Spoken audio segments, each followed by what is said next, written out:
Good morning and happy Friday. We got a lot of things we're going to touch on today. Namely, I think we got to address the elephant in the room. The BlackRock Ethereum ETF is been filed for, and we're going to talk about how the space is really getting cleaned up. Some guy on Twitter who Josh just introduced me to, Boring Sleuth, Truth Labs, he did a very in-depth breakdown about how they've been money laundering on Tron. And shockingly, at least for me, after looking it up, Tron happens to be up on the day, especially after this. Some sort of huge spike Tron just had. We got a couple things we're going to address, and then we're going to get our liquidity from the markets. I'm happy to be here with you guys right now. It is Fitness Friday, though, so you know what that means. It means we got to do some fitness. We'll save that for the end of this live stream. Want to make sure that my phone is going to have me be able to pull up the chat. Otherwise, I'm probably going to be operating in the dark again. I'll pull this up. You know, why don't we do this? Why don't we problem solve a little bit here? And we'll just make the chat a little part of the screen here so that everyone can see it.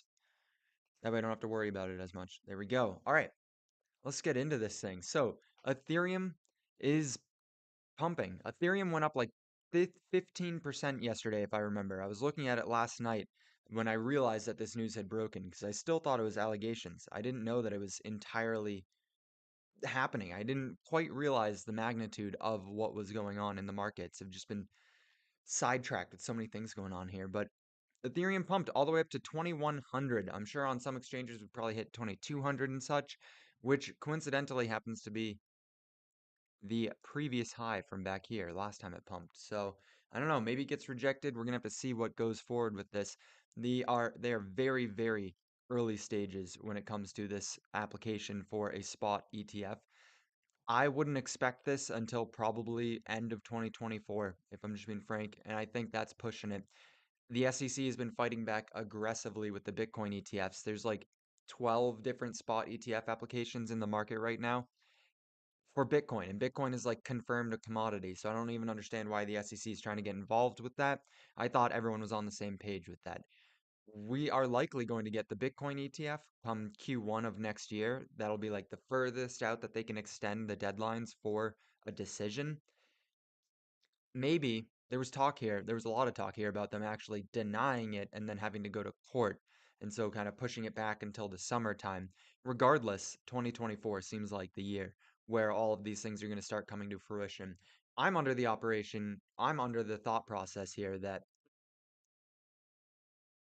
Bitcoin's probably going to dump when the ETF comes out. Just really, it's going to be one of those buy the rumor, sell the news events. In my opinion, it's probably going to dump, especially knowing the interest in traditional finance to short a lot of these cryptocurrencies to nothing. A lot of old geezers just don't understand what's going on in the space, can't comprehend why something that's native to the internet would have any value despite being on their computer all the time. Makes sense to us, but we're here chilling here. Right, Dream? Right, Dream? Thank you for being here. I appreciate you. If you like live streams about cryptocurrency, about decentralized science, you're in the right spot. I definitely subscribe, like, hit that notification bell because we go live Monday through Friday, 9 a.m. Eastern Standard Time, a little bit late today. This entire week's been a little bit late, but that's because I'm at Hit Network. I'm in their headquarters right now doing live streams from multiple different setups that they have, multiple different studios. Got two enormous lights right here, which are kind of blinding, but we're good. We're good. It's going to be significantly better than yesterday. So BlackRock's plan for spot ETF have now been confirmed per a 19B-4 form filing submitted to the United States Securities and Exchange Commission on November 9th. So yesterday. Literally yesterday, which explains entirely the pump that we saw. The daily candle here was enormous. Yeah, 12% in a single day. That's a lot of money flowing into it. That is all driven purely by speculation, right? This filing is just getting the groundwork ready, saying, hey, we want this. Like, we're going to do everything by the books, so you can't deny it. But we'll see how it continues on. The I don't want to zoom in on this, but iShares Delaware Trust Sponsor LLC, a Delaware limited liability corporation, indirect subsidiary of BlackRock. Now, we must address the elephant in the room here. Nobody wanted BlackRock coming into the crypto space literally just a year or two ago. Everyone in crypto was super against the idea of BlackRock coming in. because it kind of centralizes things. It's like the system that we were trying to escape with the creation of cryptocurrency is now fully taking over or attempting to fully take over. It's not necessarily been my thought process. It's just been a reasonable argument that I think a lot of people have been making online. Because I understand that if you're coming from the idea that cryptocurrency is like the way out of the matrix, it's our last hope as the middle class to kind of like get out of this rat race that we're all stuck in. And then you see the people who are in charge of operating this rat race coming in and taking over the space. I understand why everyone is not super on par with it. Everyone like I get the division. I'm here to make money. Just being completely blunt with it. I was making money in the traditional financial system and I saw that crypto was an opportunity to make more money. So I'm fine with them coming into the space. I think that there needs to be better regulation on how they operate. We need to get everyone on page with things like how really, really we should not have index funds. I know it's a hot topic, I understand that, but I don't think we should have index funds. And if we were to have index funds, I don't like how they're currently operating because we just give our money to BlackRock, they invest for us, and they take the voting right for the shares that otherwise we would have. And then they can steer companies into whatever they want them to do. That's why a lot of companies operate under the assumption that like we want to maximize profits and minimize us caring about the individual. Um, Timothy on Tim on TikTok made a video about this. Really, really good video. I recommend seeing it. Kellogg's despite profits, or Kellogg's has been continuously raising prices on all of their cereal. Kellogg's owns a lot more than just cereal, but this was the perfect example for it. They've been continuing to raise all of the prices on boxes of cereal while also shrinking down the sizes, so shrinkflation and inflation at the same time, despite the price of the main ingredient in their cereal, corn, going down, despite the price of cardboard boxes going down. They've been continuing to raise prices and then just getting record profits. And that is driven by companies like BlackRock, who own most of the shares, most of the voting right. They need to appease BlackRock, otherwise, they get kicked out of a lot of these funds. There are other ETFs for Ethereum who have gone through. ARK Invest and 21 Shares has been absolutely hounding the SEC, trying to get crypto involved in all of these traditional markets. And it's probably going to be very similar to Bitcoin, right? Where we just see a constant influx of people trying to get their hands in the space. Whoever is first to this is likely going to have most of the money flowing in because there's a lot of interest, as evidenced by how aggressively Ethereum spiked off of just the rumor. Or not, yeah, well, just off the rumor, and then the news actually started breaking that it was going to be real. So yeah, we don't buy cereal, not starting now. I don't buy cereal either, which is actually the reason I don't buy cereal is because when I was younger, I was probably like 13. I was going to work with my dad, and he's an electrician, so we go inside people's houses to do electrical work. I was going and working with him, and this very, very elderly woman was like, "Come here, I need to show you guys this." And she brings us to her pantry, where she has just a litany of boxes of cereal. Now, all of these are expired boxes of cereal because she just doesn't eat a lot. Old women don't eat a lot, especially when they're tiny little sticks. And she showed me this box of cereal, and it is completely sealed. Completely sealed. The cardboard is still completely sealed shut. No one has touched this box of cereal. It's been sitting on her shelf for like 2 or 3 years. She opens it, pulls out a completely airtight bag, and inside that bag are moths just flying around in the cereal, which at the time told me that there were moth eggs inside this cereal and they just hatched. Enough time had passed. The expiration date was telling us you need to eat it before this date, otherwise the moths will hatch. I have not enjoyed cereal since that day.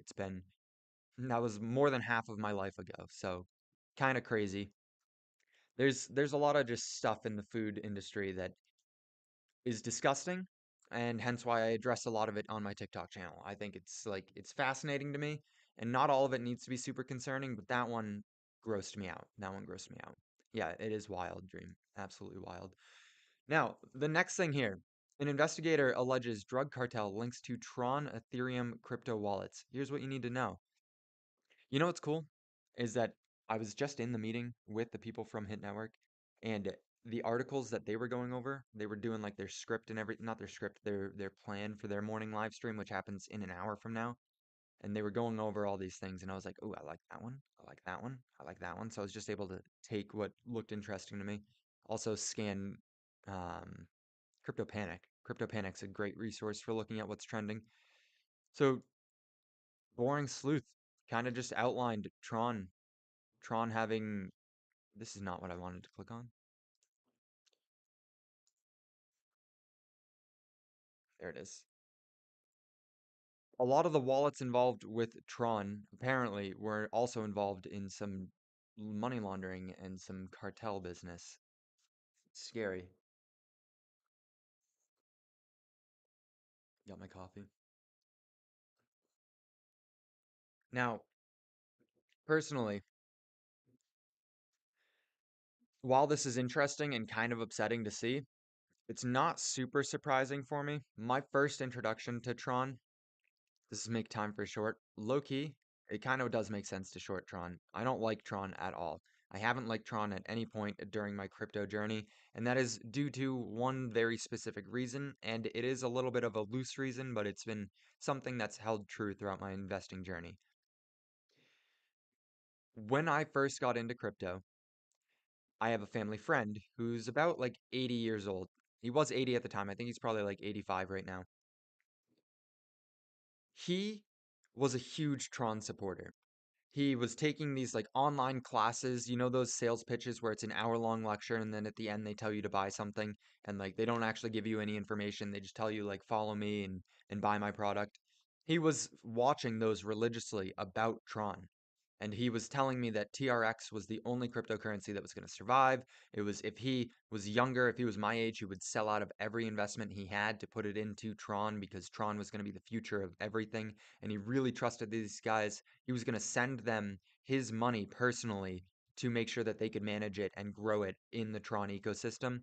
And I luckily was able to talk him out of that because he's got a lot of money in pensions and stuff. And he wanted to like just get rid of everything and go into Tron. After that, I was like, all right, so if this 80-year-old man is a big Tron fan, I'm not going to be a Tron fan. I don't like Tron. And I've held that stance since then. And mostly, whenever something like that happens, where someone who knows nothing about a topic is telling me that this is the way, like I know to stay away from it because it's probably not going to be the way.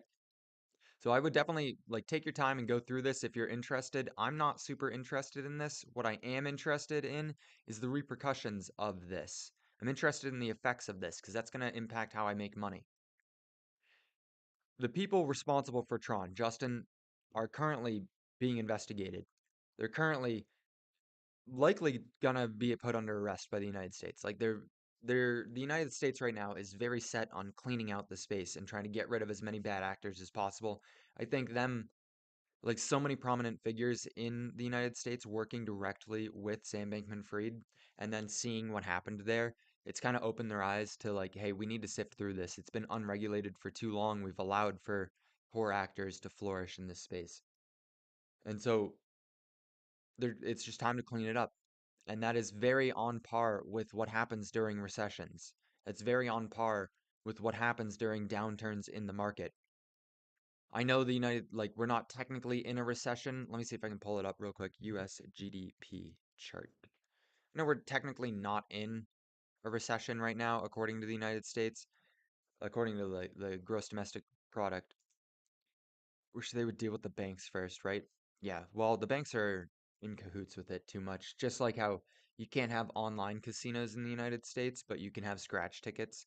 Scratch tickets are way worse than online casinos, but scratch tickets are completely illegal. You're allowed to gamble all you want with scratch tickets, but don't you dare gamble on a casino. Love the term crab market. Yeah, we were in a crab market for a while there towards the bottom of the market. Let me see if we can get some readings. All right, we gotta zoom in really close here to show you guys what I'm trying to talk about. Okay, never mind.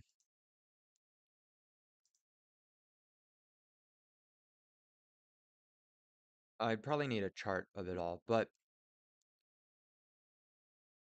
yeah, it's gonna take too much of my time here looking for it. You know what? We're gonna look for it. We're gonna look for it anyways.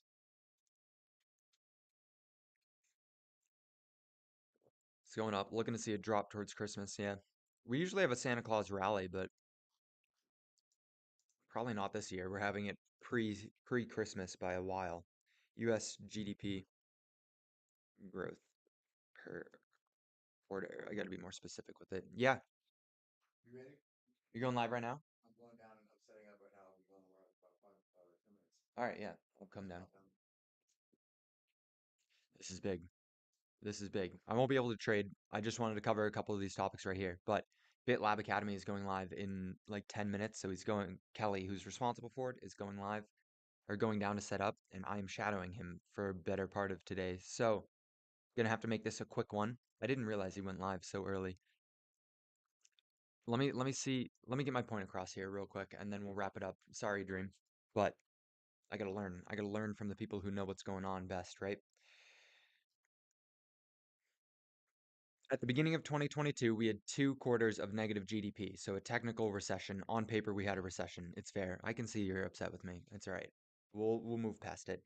Um, During downturns in the market, during recessions, companies that are committing fraud, companies that don't have proper balance sheets, companies that are not going to actually survive, they've been relying on the easy money, they don't have sound fundamentals, they go under, they go bankrupt. So we see FTX go under. We see Tron Sun's company, Tron here, Justin Sun, Tron, like having troubles. We've seen it numerous times. Bad companies are going under, they're disappearing, just like Silicon Valley Bank went under. It's an unfortunate reality of the economic cycle is that when things get tough, people who are not healthy die off. It's just natural selection for capitalism. And that's what's happening. And I'm excited because that enables us to have a much cleaner rally that enables us to set the ground floor on everything in the space and have a much cleaner next cycle. It happens consistently, happens every single recession. All the bad actors leave, and then we got a clean, fresh start, and we can rally up to a new paradigm where new bad actors will come in because it's easy money. They'll take advantage. It'll get too hot. It'll be a bubble. Then the bubble will pop on the way down. Those people who don't have sound finances leave and we get a fresh start again. It's just the natural cycle. Your time's your most valuable asset. Hopefully, this was worth investing into. I am going to go learn a little bit. I'm going to be shadowing today a lot. So take care, guys. Thank you, Dream. I appreciate you more than you know.